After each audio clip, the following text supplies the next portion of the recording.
Okay guys, I hope that you've been enjoying this series on how to send sound to your live stream via the Behringer X32. I wanted to conclude this series by just doing a quick recap of all the different methods that I showed you for doing this. And also I realized looking back at the videos that there is one particular thing that I talked about, but I forgot to actually show you. So we'll take care of that in this video too. All right, let's get into it. McCray Music. How you guys doing? You good? You blessed? I'm blessed. I hope that you're blessed as well. If you would, why don't you take a moment to just hit like on this video. See, take your finger and do like this on them. Go to the like button and do like this on the mouse. Do that. Hit like. Also, you want to hit subscribe so that you can get notifications and things about when new videos are coming out. All right, let's get into this. So we talked about different ways that we can send our audio to our live stream via our X32. I want to recap all those different ways for you. I'm not going to get back into all the details, but we'll put cards up in the top for each of the different methods so that you can go back and rewatch those videos or watch them for the first time if this is the first video you are seeing in this series. All right, cool, let's do it. The first thing that we talked about was the real quick, real easy, dirty way to send audio to your live stream is just duplicating the main mix from your X32 and sending it out. So we use our routing options in the X32.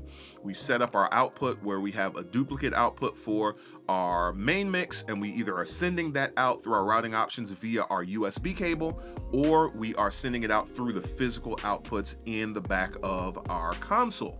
Now, we talked about how even though that is a nice, quick, easy way to do it, it's probably not the most ideal way. The main reason is being that you don't have the most control over your mix, right? Because you're simply just duplicating what's going on in the your main mix. So you cannot change something in the live stream without affecting your in-house mix, which is not ideal. All right, but nice, quick, easy way to get that done. Okay. Now, the one thing that's kind of a caveat to that I realized I talked about, but I didn't actually show you, is how to do this using a matrix, right? A matrix is, you'll find that on the X32 or really any console. A matrix basically allows you to duplicate your main mix or whatever buses you want, whatever auxes you want, and basically put them on a fader and then be able to send that exact same mix out to wherever you want. So like, let's say in your church you have a fellowship hall, or maybe you have an overflow room or something like that, and you want to just take the main mix. You don't want to build a completely separate mix. You just want to take the main mix and you just want to be able to send that out to those different locations, right? We would use a matrix to do that. It's really easy to do on the X32. Let me show you how to do it right now. All right, guys, so here we are on the X32. We'll show you this real quickly here, right? So if we look in the middle here, we have our buses and groups. We have group DCAs. We have bus 1 through 8, bus 9 through 16, and then we have our matrix section, right? So the first thing that we want to do is we want to go ahead and choose a pair of matrix. And in this case, I'm going to do a pair because I'm going to send out a stereo, right? If we're doing a mono signal, right, we could just choose one. But I'm going to link matrix 1 and 2 together. So I'm going to select matrix 1, and then I'm on the home section here. I'm going to click link. Let's confirm that. Yes, all right, so matrix 1 and 2 are linked. So whatever I send to one will go to the other, all right? Then what I want to do is I'm going to go over to my send section. I'm currently on my matrix, so I can't send a matrix to a matrix, so I'm not going to do that. Let's go up to our buses here, and if I select a bus, you'll notice that my 6 matrices will pop up.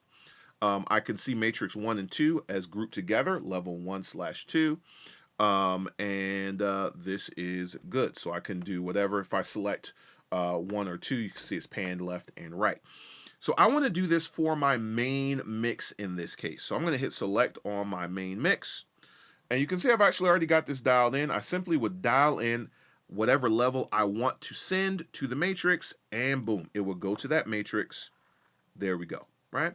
And then we would simply need to route this matrix out some kind of way, most likely through a physical out. We already know that we can do that by going to our routings table here. We can go to our outputs. We can find whatever outputs we want, and we're going to see that one of the options is matrix. And so I could go ahead and route matrix 1 or matrix 2 out of whatever physical outputs I want, and that's how you can send or duplicate your main mix via a matrix. Okay, so I hope that helps, right? That's kind of a 1B, right? So just duplicating your main mix and sending it out via USB or via your outputs on the back of the X32 is like 1A. Using a matrix is 1B. Again, still not the most ideal, but you do have a little bit more control, okay? All right, the next method, the second method that we talked about was building a separate mix using the auxes, right? So just like you would do for like a monitor mix or an in-ear monitor mix or any kind of sub mix that you're making in your system, you could do the same exact thing for your live stream, right? Just grab a pair of auxes, start sending everything or whatever it is you want to send to the live stream to those auxes. The advantage of this is it allows you to build out a separate mix.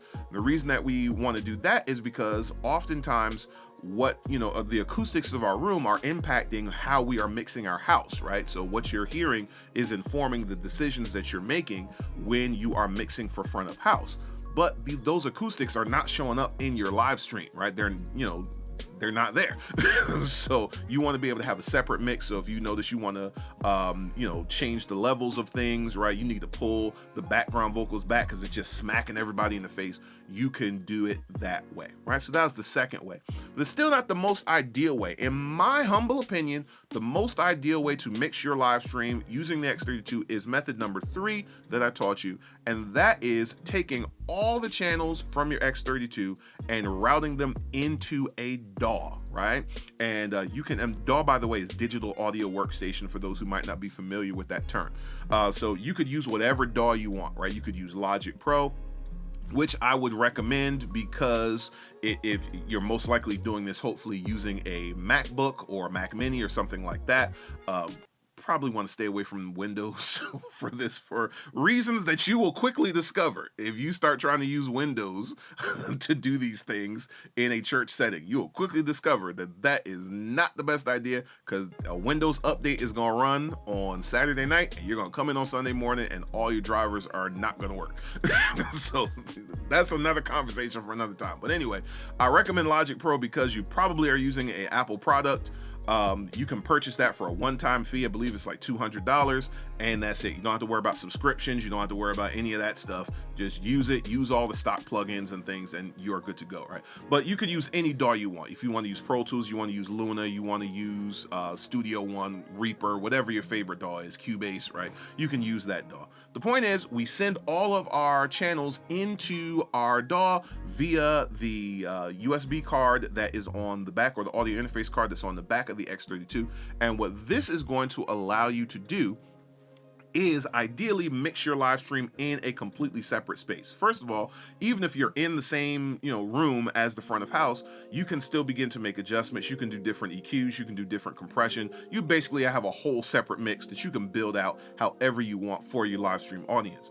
But ideally, we would have this in a separate room, a separate space where we are not being impacted by the acoustics in the main room. So we can really get in there and dial in a mix that sounds exactly how we want it to sound without being tricked by our room, right? So that, in my opinion, is the most ideal way. And we could then take that mix and, there's several things we could do, right? We could send it back to the X32, right? Using our routing options, just have it route back to a pair of channels or a pair of, aux channels on the X32 and then send it out to your streaming device. Or if you're using another audio interface, you could send it out through that right to the streaming device, right? There are different ways that you can accomplish that, but that, in my opinion, is the best way to get things done. All right.